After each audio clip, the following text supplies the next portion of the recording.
Hi guys, আসসালামু আলাইকুম। সবাই কেমন আছেন? আশা করি সবাই ভালো আছেন। দেখেন আঙ্কেলরা নদীতে কচুরিপানায় আবদ্ধ। সেই কচুরিপানা নেট দিয়ে ঘিরে কীভাবে মাছ ধরতেছে অভিনব কায়দায়। ট্যালেন্ট আছে আঙ্কেলদের। একটাকে একটা বড় মাছ ধরছে, হাড়িতে রাখছে।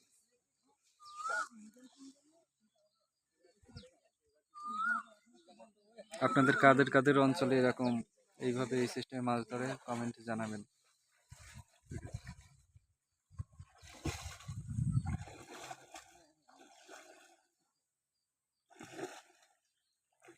তবে এই সমস্ত নদীতে মাছ ধরা রিস্ক এরম মনে করি। এই সমস্ত নদীতেই আপনার চন্দ্রঘোড়া বলে, রাসেল ভাইপার নামে যে সমস্ত এলাকায় চেনে, বেশিরভাগই রাসেল ভাইপার নামে চেনে। কিছু কিছু এলাকায় চন্দ্রঘোড়া সাপ বলে। রাসেল ভাইপার সাপটা অনেক মারাত্মক, বিষাক্ত। এটার ভ্যাকসিন সহজে পাওয়া যায় না। রাসেল ভাইপার সাপের কামড়ে অনেক লোক মারা গেছে আমাদের বিভিন্ন জেলা, বিভিন্ন অঞ্চলে, বিশেষ করে মাদারীপুর, তারপরে শরীয়তপুর, শিবগঞ্জে নদী এলাকায়, পদ্মার পাড়ে রাসেল ভাইপার সাপটার উপদ্রব বেশি দেখা যায়। ওই অঞ্চলের লোকজন বেশি মারা গেছে রাসেল ভাইপার সাপের কামড়ে। তো কাদের অঞ্চলে রাসেল ভাইপার সাপ আছে এটা জানাবেন।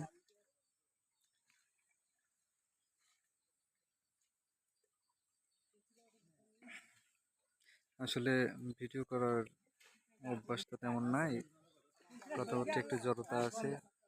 আমার দৃষ্টি সুন্দর দেখবেন।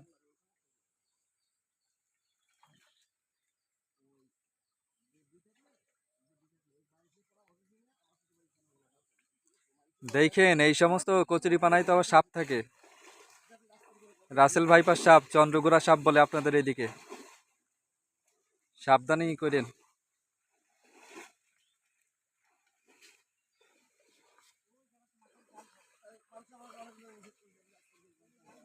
দেখেন কিভাবে নেট দিয়ে ঘিরে দিচ্ছে,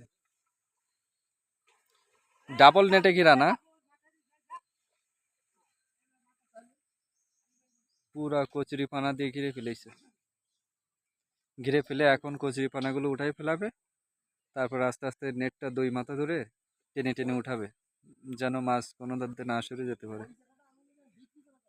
এভাবেই ওনারা উপরে উঠাবে, তারপরে মাছ ভিতরে যেগুলো পড়বে সবগুলোই পুরোপুরি যেতে পারবে না, পুরোপুরি মাছগুলো সবগুলোই ধরা খেয়ে যাবে।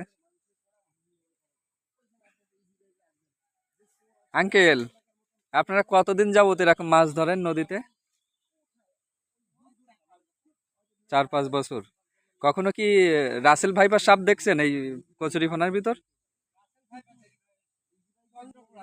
চন্দ্রগোড়া, ওই চন্দ্রগোড়াকেই আপনার রাসেল ভাইপার বলে। গায়ে গায়ে ওই যে ফোট ফোট, ফুটা ফুটা, কালো কালো ফুটা ফুটা না, গোল গোল দাগ দাগ না, অজগরের মতো লাগে।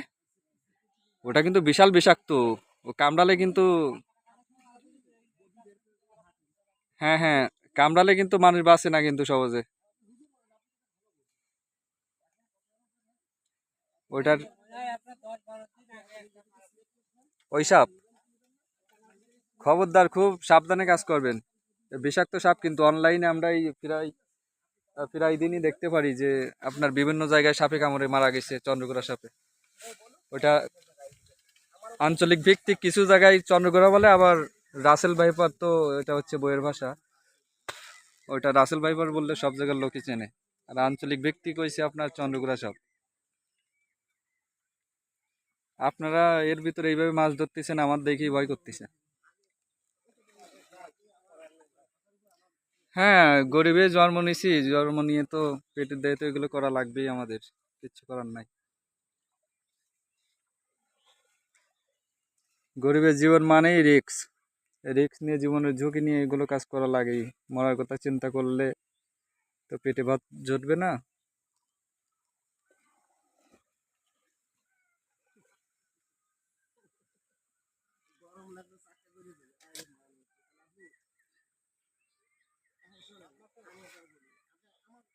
খুব সাবধানেই করবেন, আল্লাহ আপনারা করতেছেন, আমার ভয় লাগতেছে।